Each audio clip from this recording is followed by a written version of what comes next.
Hello, welcome to the New Heights Show on Education.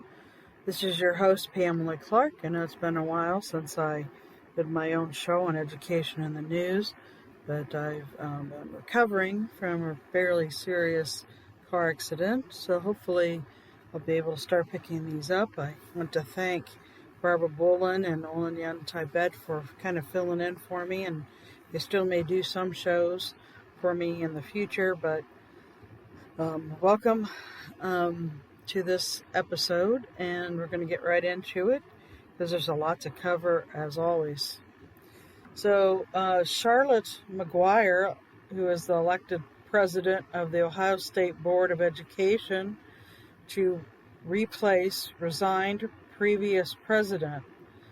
Cleveland.com reports that Ohio State Board of Education elected Charlotte McGuire president Monday morning, replacing Laura Coyer, who resigned last month. McGuire, from the Dayton area, is a 5-year board member who most recently served as board's vice president. After McGuire's election, the board elected member Steve Dakin from the Columbus area as its new vice president. This name should sound familiar to New Heights Show on Education audience because she was one of our past radio hosts where she hosted a show on Common Core. So you can check that out by radio.newheightseducation.org and listen to some of her older shows. Congratulations to Charlotte for her new role. Also, Columbus City Schools helping preschoolers prepare for kindergartens from home. The Columbus Dispatch reports that Veronica Grayson's 4-year-old daughter, Kay Viana, is learning how to read even before she sets a foot in the classroom. She is using an online tuition-free preschool program for 20 to 30 minutes every day through the Columbus City Schools and is teaching for English, phonics, and math, her mother said. And Urbana schools closed week of Thanksgiving for a wellness check. The Springfield News-Sun reports that the Urbana City School District will be closed the week of Thanksgiving for a wellness week and ended its mask requirement. Now, just a moment here. Sorry, I had another. So, also have some reports from Smart Brief on special education, and that is from WDIO TV in Duluth, Minnesota. And the title of it is Program Teaches Students with Disabilities Job Skills. Project Search, all in capital letters, helps smooth the transition between school and independent living for students and young adults with disabilities by providing training and internships so they have valuable job and life skills, says instructor Emily Winker, who teaches students through school districts of Superior and Wisconsin. In addition to work skills, Winker notes she focuses on soft skills such as asking for help and leading a healthy lifestyle. I want to remind everybody listening that we have our own radio show on soft skills, and you can look that up on radio.newheightseducation.org and look for Victoria Lowry. She is your host for that show if you want to learn more about soft skills. Okay, and then K-12 Dive reports that work-based programs help students. A report by Abdul Latif Jamil, Poverty Action Lab at MIT, found that summer youth employment programs are growing across states and have a positive influence on students in several ways, giving students the opportunity to try different careers and jobs and helps them make better college and career decisions. And in Morriston, New Jersey, the NJ Advanced Media and the NJ Board approves changes to teacher certification. The New Jersey State Board of Education is now allowing more prospective teachers to use an alternative path to certification by placing less emphasis on GPAs and test scores. The plan is designed to address the teacher shortage and is set to be piloted over 5 years in 118 districts. And Bristol Herald Courier in Virginia says that virtual reality labs help students with disabilities bloom. The library at Virginia Middle School in Bristol, Virginia has handicapped accessible virtual reality space for students with disabilities to engage in learning outside the classroom. Donna Mumpower, a special education teacher, says one student with autism who rarely spoke before has seen phenomenal progress, citing the student's speech therapist.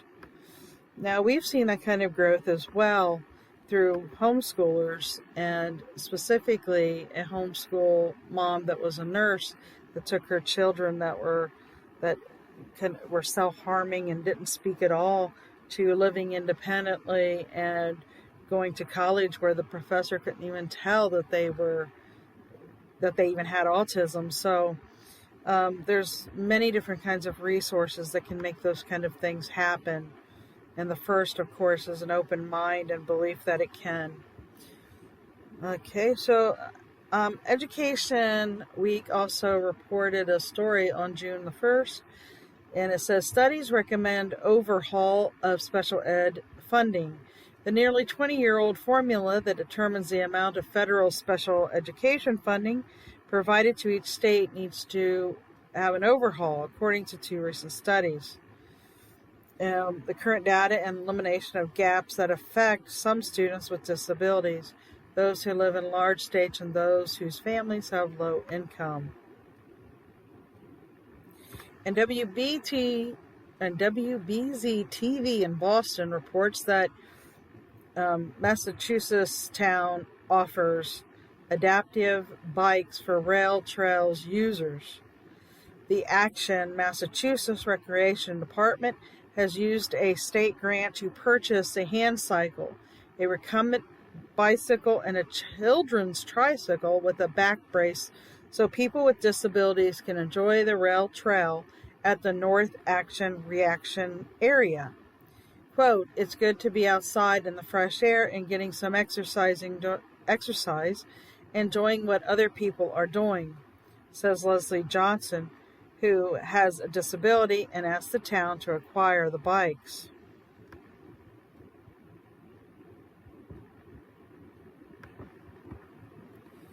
Okay, just a moment, please, while I switch to the next lineup. This is another release from Charlotte McGuire, who I started to talk about earlier. So this is dated June 3rd, and it says, in Columbus, State Board of Education President Charlotte McGuire issues statement regarding change in Ohio Department of Education leadership. Today, State Board of Education President Charlotte McGuire issued the following statement about Superintendent Stephen D. Dakin's resignation. Quote, "Today I received notice from Stephen D. Dakin of his resignation from the position of Superintendent of Public Instruction. Dr. Stephanie Siddons, who will serve as an interim Superintendent of Public Instruction, effective immediately until the State Board can appoint her as interim superintendent at the board's June meeting. I'm confident that together we will continue the important work in support of Ohio's children, families, and future." Just a moment, please. All right. The next bit of news I have for you is from Middle Web on Smart Brief. And this is from the Hour in Norwalk, Connecticut. Middle school integrates the arts across the curriculum. Integrating the arts into subjects such as science and language arts help boost student engagement and creativity, says teacher and art coach Elizabeth Simmons of Nathan Howe Middle School in Norwalk, Connecticut.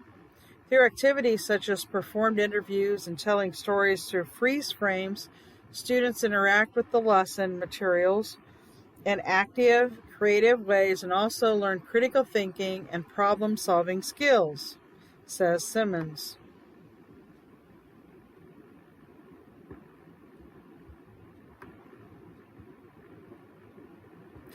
And MedPage Today says that traumatic events affect the whole community. School shootings and other traumatic events affect children and the broader community for years afterward, and long-term planning is crucial to address the transgenerational trauma, says social worker Bonnie Rumley, who helped with crisis counseling after the shootings at Sandy Hook Elementary in 2012. Mental health professionals share the signs of trauma in children, such as flashbacks, regression, and physical ailments. Now, my philosophy on this is, it's just awful when these kinds of things happen, but I really do think there's an easy solution if, our government or our schools can hire veterans of the United States military to guard our schools. I think that would be ideal and we wouldn't have these sorts of issues. So I think that should be seriously looked into. Here's a story from WLUC-TV, Negaunee, Michigan. Michigan students grow and release salmon into river. Students at North Star Montessori Academy in Marquette, Michigan, recently released about 118 salmon that they had raised from eggs in their classroom. Science teacher Steve Hooper said teachers can cover a variety of topics using the fish program, while Kurt Noel, a co-chair of salmon in the classroom, said the effort can introduce students to career opportunities in conservation.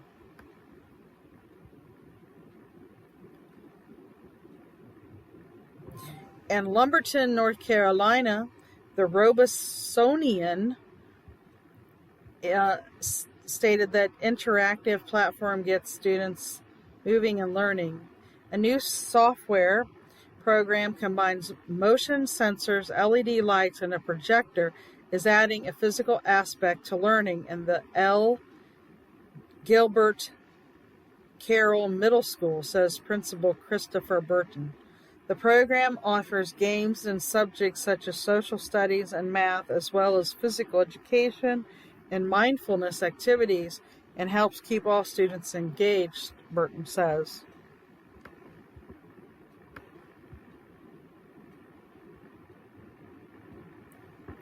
Okay, just a moment while I switch to the next one.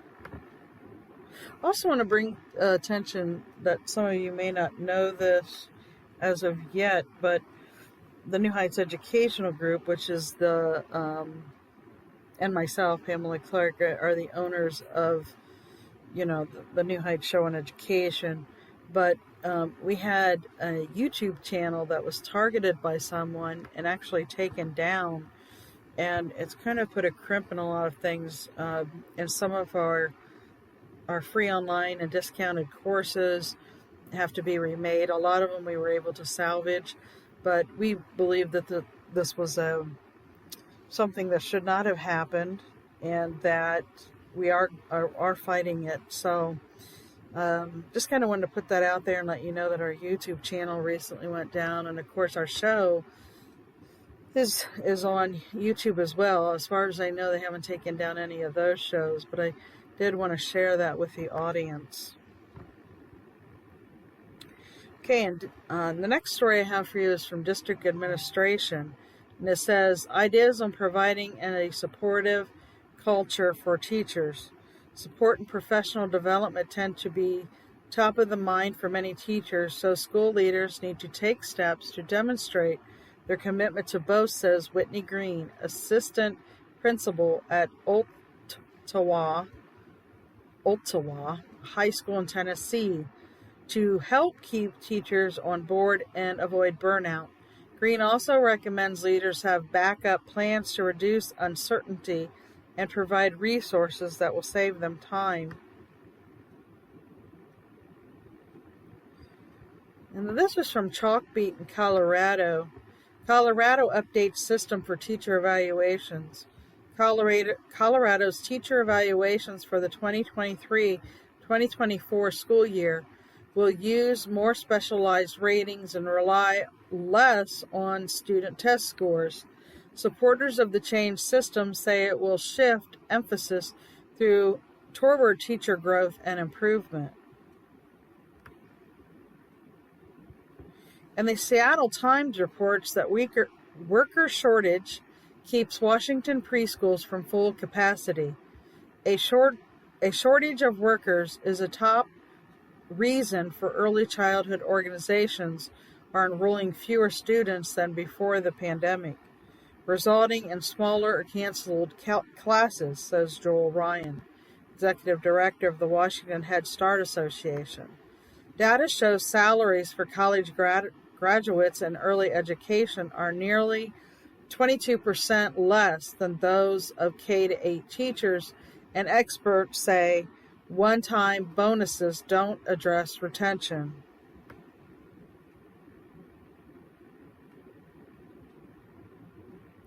This is from EdSource. You can find the whole story on it, but it's titled, Educators Tout the Benefits of California Pathway Programs.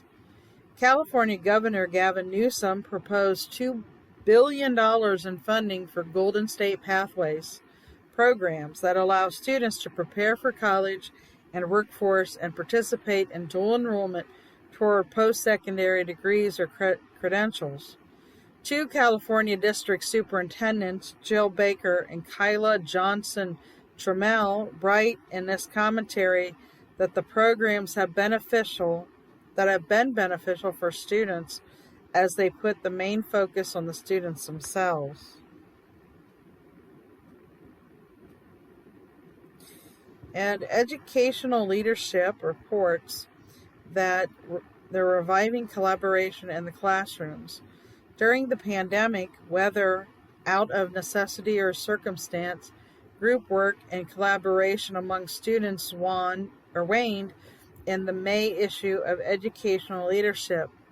University professor Christina Dubois makes a case for why educators need to bring this skill back to the classroom, using examples from the business world for best practices.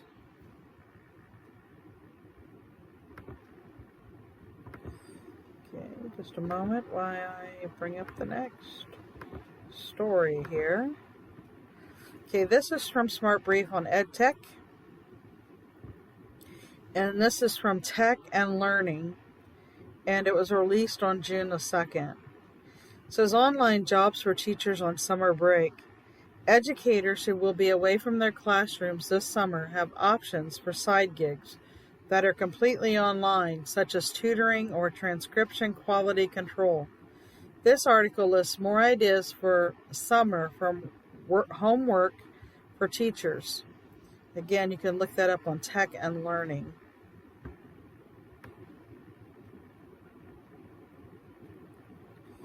Okay, this is from the Washington Post and was released on June 2nd. It says, survey, only 9% of teens want full remote learning.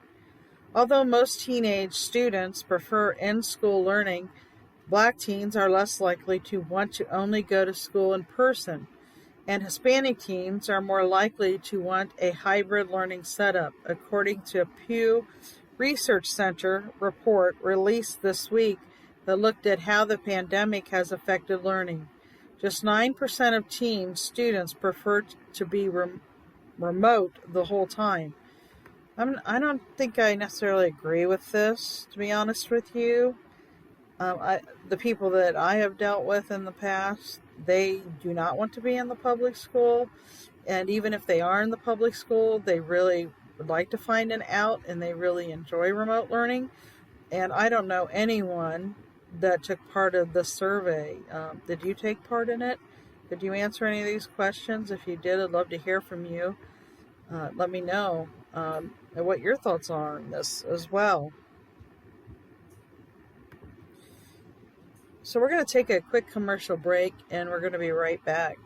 Right now, you might be struggling through your classes or even failing them. You might be worried that you may not finish high school. There might have even been a thought that you may not be smart enough. Well, the New Heights Educational Group begs to differ. We not only think you are smart enough, but with our help, you will complete your high school diploma. The New Heights Educational Group strives to improve your academic success through its tutoring services. To learn more, please visit newheightseducation.org and contact us. New Heights Educational Group, educational resources to help reach your goals. Hello, welcome back to the New Heights Show on Education. This is your host, Pamela Clark. And the next story I have for you is from EdSurge. And it says, Meta Money creates 10 digital campuses. Meta, the Facebook parent company, has provided money for 10 institutions around the country to create a second digital campus meant to help replicate and encourage students to engage. Research already says students may see fondly learning in a virtual reality environment under certain circumstances. So isn't that kind of the opposite of what was just said in the above survey that I had shared with you, the earlier survey? Isn't that kind of interesting?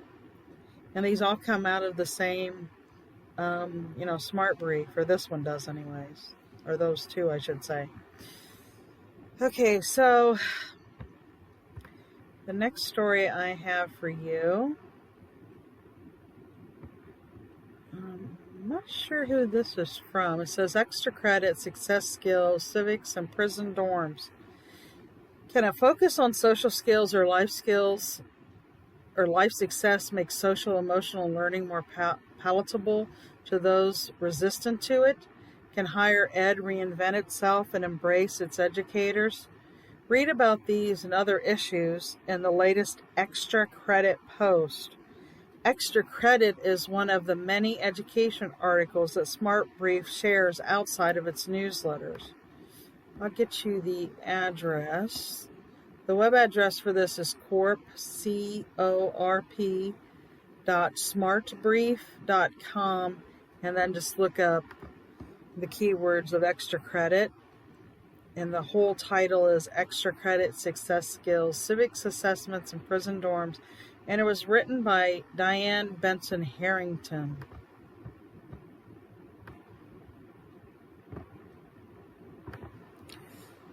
Okay, the next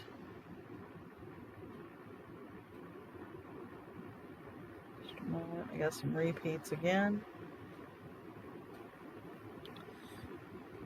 Get to the next one here.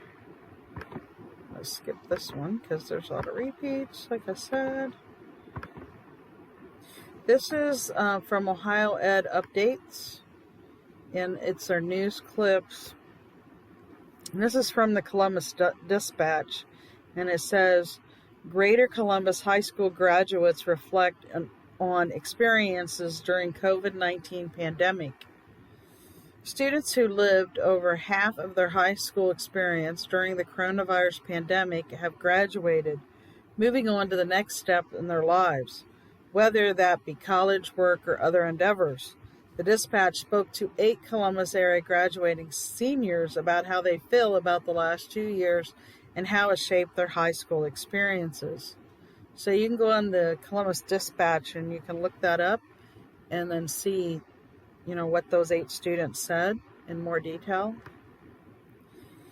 And this is from Richland Source, and it says, Cyber Future.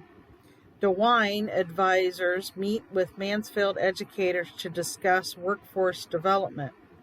Flint Knight, flanked by advisors Governor Mike DeWine, offered words of encouragement to local cyber educators on Thursday. He pointed to past successful workforce development as an example of how North Central Ohio residents will respond to educational employment challenges in the near future. Knight helped lead a trio of DeWine advisors during a day of meetings with representatives from Mansfield Senior High School, the Mid-Ohio Educational Service Center, Madison Comprehension Comprehensive High School and Pioneer Career and Technical Center. Again, you can look that up on Richland Source. Dayton NBC2 reports that the U.S. Department of Education helps Ohio students succeed. The U.S. Department of Education is helping more students succeed through Central State University's TRIO Upward Bound program. On Thursday, May 2nd, the Central State University announced that the U.S. Department of Education is giving the school a $1.6 million federal grant to support the program, which is meant to help historically underrepresented students find success in college. This program serves 63 students total from Jefferson High School, Meadowdale High School, and Thurgood Marshall High School. Students can find weekly academic tutoring as well as help with financial information and course guidance. A release by the Central State University said, students will also be given access to professional mental health services. So $1.6 million will be distributed between 63 students. Does that ratio seem fair to you? Does your school make that kind of money for the entire school? What is your take on this $1.6 million? I'd love to hear, so reach out with your comments. Cincinnati, ABC5, reported that Mentor High EMT training helps fire department with recruiting. The Mentor Fire Department has partnered with Mentor High to create an EMT academy to train high school students early and help with recruiting. At Mentor High, students are saving lives and getting ahead in their careers. Alyssa Cruz and Madison Strauss are both among the first graduating class from the program. Cruz wants to be a doctor and Strauss an EMT. Both say the class helped them ahead of their careers. And also from Cincinnati ABC 5, they also reported that Barberton High School ends school year with farewell to beloved cafeteria manager. At Barberton High School, the magic is created and served in the cafeteria, but for years it has been home to Darylyn Cummings, who has led each serving while keeping the show going as cafeteria manager. Quote, she's really good, says Barberton High School Principal Henry Murrin. Quote, one of my definitions of love is care. You care and you do things for others, and I think that's just what she does.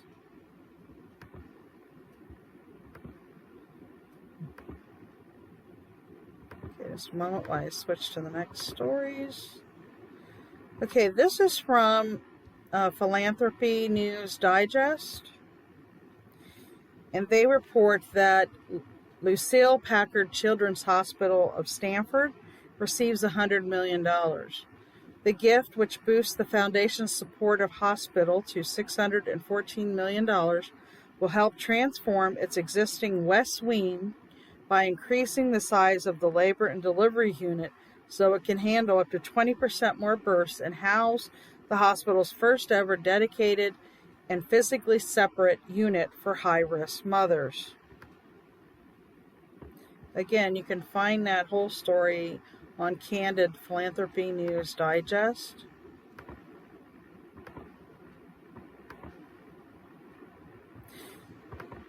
And I came across this new web browser recently that I wanted to share with you. I haven't really had much time to check it out. Let me know if you've heard of it before and what you think of it. It's called FreeSpoke.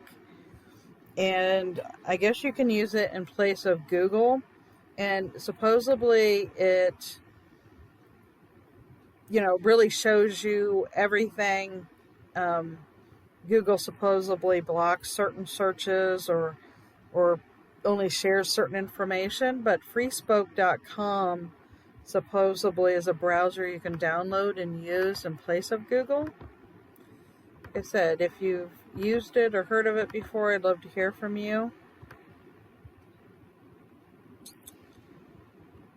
Just a moment. Okay, this next story I have for you is from Fee, and we will probably be sharing this on social media, or you can view it in one of our upcoming magazines. But it was written by Laura Williams, and it says 93 Vermont towns have no public schools, but great education. How do they do it?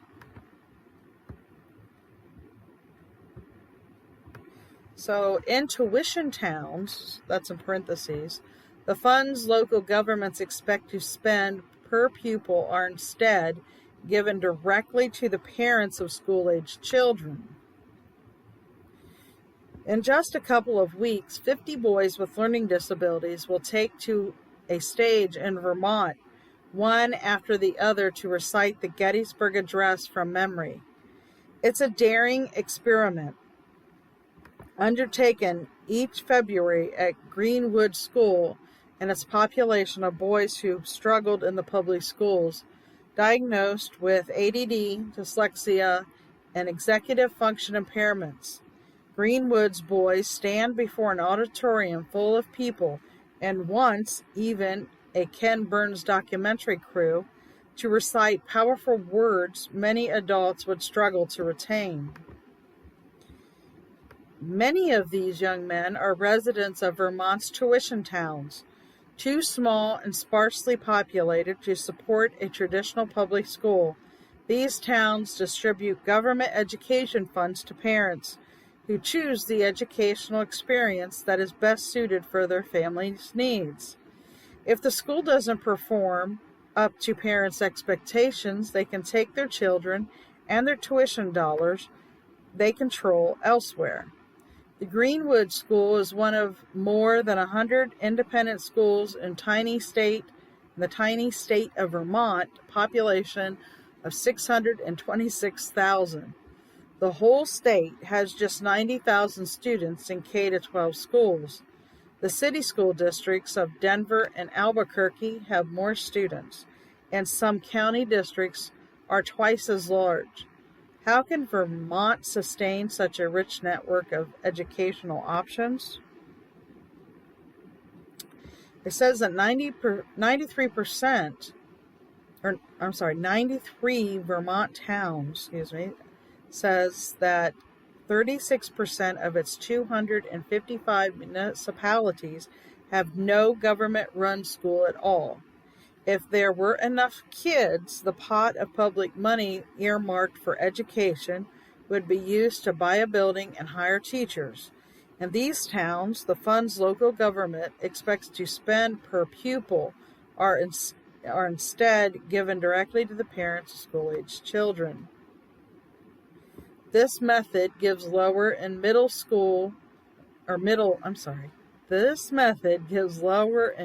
income parents the same power or superpower as wealthy families have always had: school choice. Kids aren't assigned to public schools by zip code. Instead, parents have the ability to put their kids in school anywhere, to buy the educational experience that best suits them or each child. If that decision doesn't work out, they can change it the following year and try a school that might fit them better. So they have like a little graph on here, and they have some comparisons. And then they have some educational alternatives, comparative advantages. They talk about campus schools and graduation rates, and it's a pretty lengthy article, in-depth article. If you want to look it up, just go to fee.org, then use their little search magnifier and type in 93 Vermont towns or something like that, and you'll be able to find that article fairly easily, so you can see all of it. But we'd love to hear what you think about it.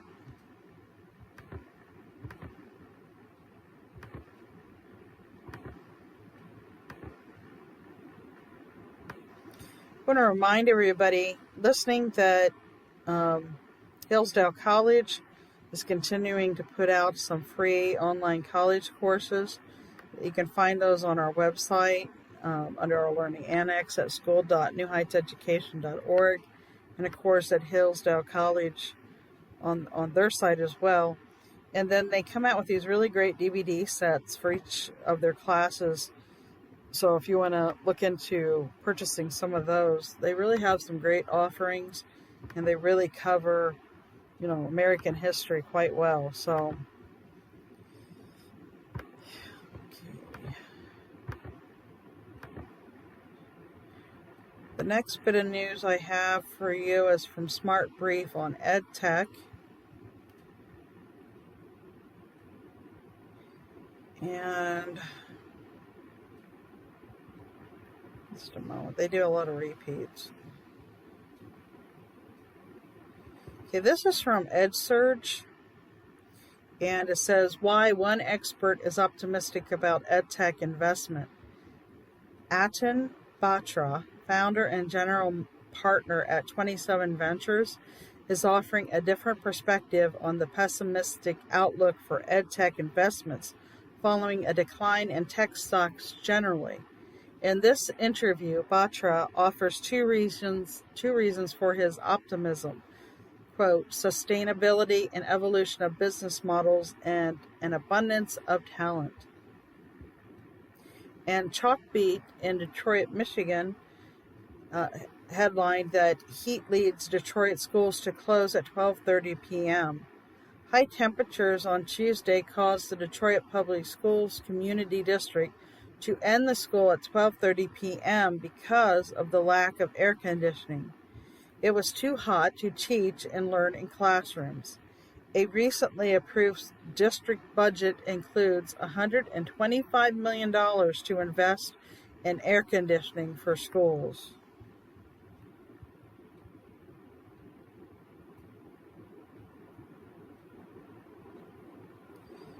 Okay, just a moment, check our time here. Okay, I'm going to be right back. We're going to have a quick commercial break.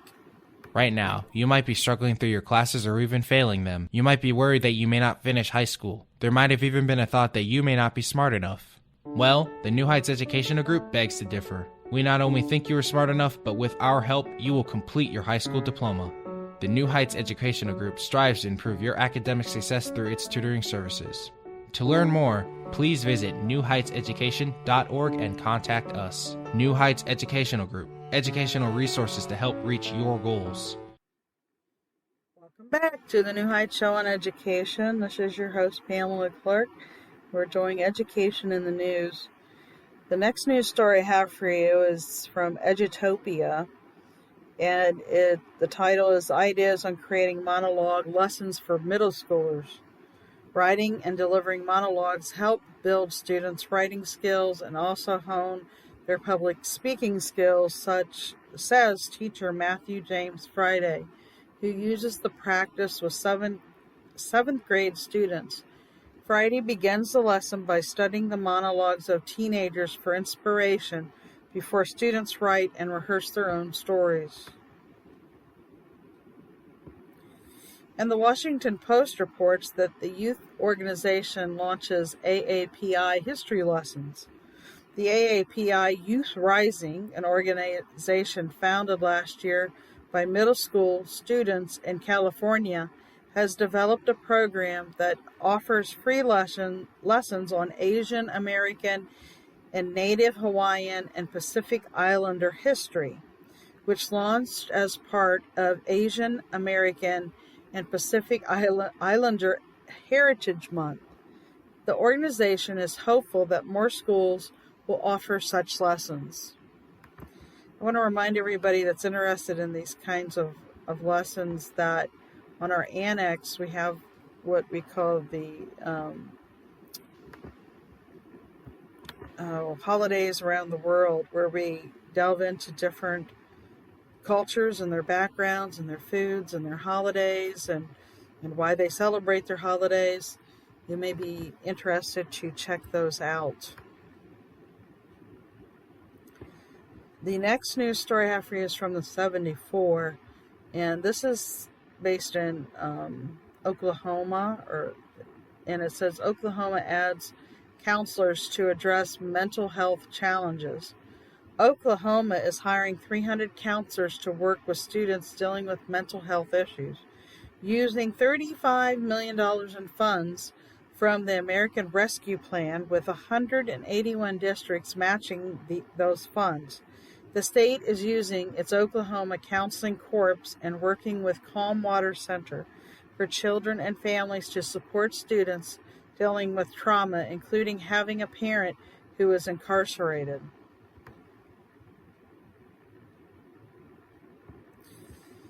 This story is from Waco, Texas, from KWTX TV, and it says camp aimed at boosting skills for students with dyslexia. Students with dyslexia will practice reading and listening comprehension, spelling, phonics, and other skills during a multi-sensory reading camp offered by the Texas Copperas Cove Independent School District, says Lauren Hooten, the district coordinator of special programs. The camp, one of more than 30 offered by this district this summer, will combine kinesthetic, visual, auditory, and vocal activities to reinforce learning, Hooten says.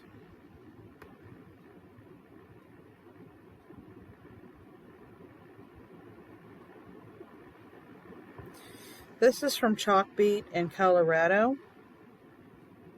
And it says student test scores weigh less in Colorado's teachers' evaluations. Colorado's teacher evaluations for the 2023-2024 school year will use more specialized ratings, relying less on student test scores. I shared this earlier today. Supporters of the change system say it will shift emphasis toward teacher growth and improvement. So it's a repeat story. All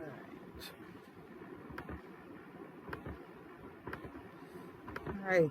What I have next for you is from Homeschool Legal Defense. And it is titled Districts Ignore State Policy and Deny Special Needs Services to Homeschoolers. Parents homeschooling kids with special needs have a variety of options for therapies and services. In Tennessee, homeschool students are eligible for the same special education services as private school students. This mom applied to 2 school districts to obtain special needs services for her homeschooled daughter, but both turned her away.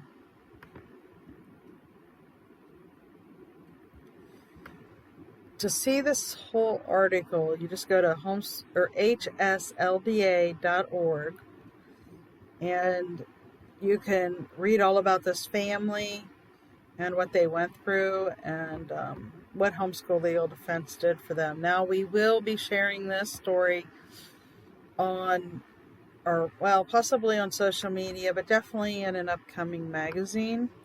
So you will be able to find it in there as well. Let's see here.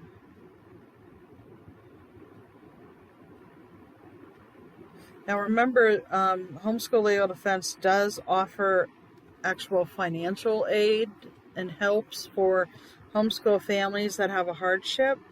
They are taking applications now for that, including curriculum grants, homeschooling materials, class co-op fees, educational technology, items, therapies for children with special learning needs.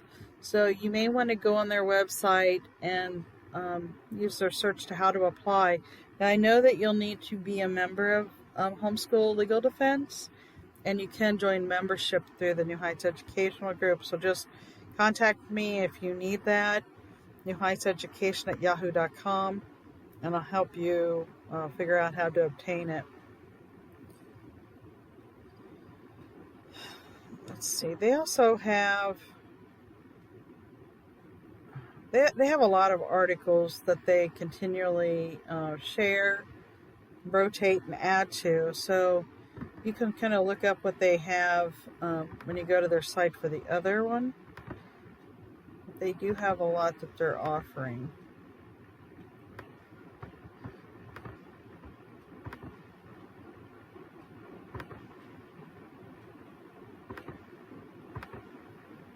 Switching, sorry, just a moment.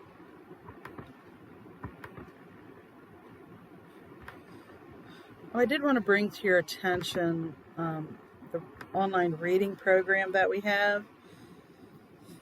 So if you go to newheightseducation.org and you go to programs and scroll down to virtual reading programs, you'll see reading programs for pretty much all age groups from preschool and up. And we call it Reading for a Reason, and you'll want to check that out. But the reason I'm bringing it up is because the Lima Symphony Orchestra also is offering storytime episodes on our site, and you'll see that on the right-hand corner of the site with a visit their website button there. You can listen to them, and it's really a fun and lively program where they read different children's books, and I think you'll really like it. And then we have the Reading with Rashawn, which is a young 6-year-old that reads stories to preschool and first graders. And then we're going to have some 2nd to 5th grade story times, but they're not shared yet. Or actually, I'll take that back. There's two stories under 6th to 5th grade. And then we have, we have the Hog Molly stories. And you may see the 9th to 12th grade books, the Red Umbrella. That is part of what we lost on the YouTube channel, so you'll see that they're not, chapter 1's there, but then there's a lot missing. So just wait until we get those uploaded for you to start listening to that story. And if you'd like to help read stories to children, let us know, because we could fit you into some of our reading times. Okay, we don't have a lot of time for a lot more, but do have a little bit more time. So let me see here what I have to share with you. Okay, this is from St. Louis, Missouri, and the full story was covered by St. Louis Public Radio. And it says, Missouri schools, 2nd graders thrive in bilingual programs. 2nd graders at a Missouri elementary school learning core subjects in Spanish and English in their district's pilot program. And school leaders say they notice a positive change in students' confidence and test scores. Some say bilingual programs are challenging to launch and maintain in the state, but educators at the school want to continue the bilingual classes and start them in earlier grades.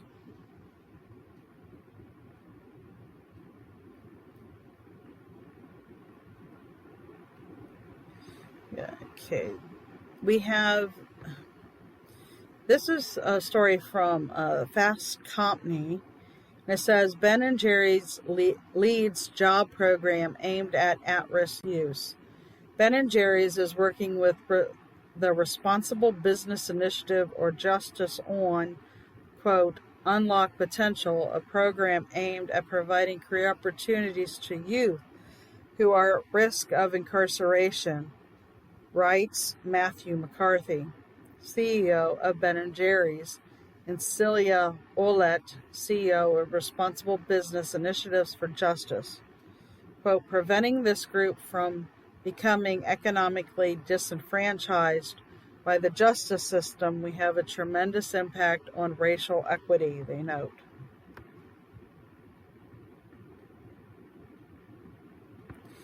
And in Vermont, this story was covered by the Bennington Banner, Rutland Herald, and it's titled Vermont Funds Statewide Universal School Meal Program.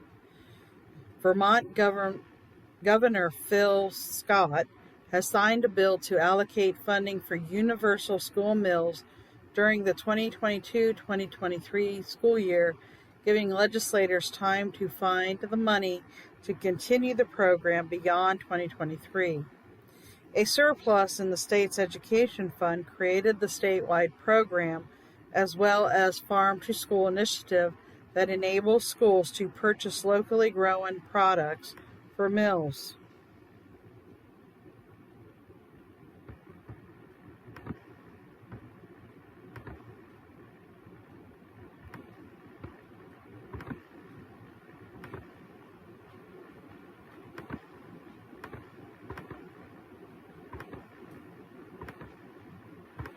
Sorry. A lot of repeats sometimes. Oh. Okay. This one is from Candid Philanthropy News Digest. And the first title, or this is like the headline, I should say. Vanderbilt receives $40 billion for Medical Biotech Innovation Center. The gift from the family of retired Coca-Cola executive John Brock III will establish a center to accelerate the discovery and commercialization of biomedical and health science innovations. And Greenlight Fund announces $15 million community investment fund. The American New Cities Fund 2, supported by more than 50 philanthropic investors, will expand Greenlight's partnership from 11 to 15 cities, working to remove barriers to inclusive prosperity, achieve greater economic mobility, and advance equity in underserved communities by scaling programs that address community-identified needs. All right, so I think that brings us to the end of today's show. Thank you for spending some time with me, and until next time. We hope you enjoyed today's show. Don't forget to rate us and follow us on your podcast player. Check out our show page, radio.newheightseducation.org, for monthly announcements and other happenings.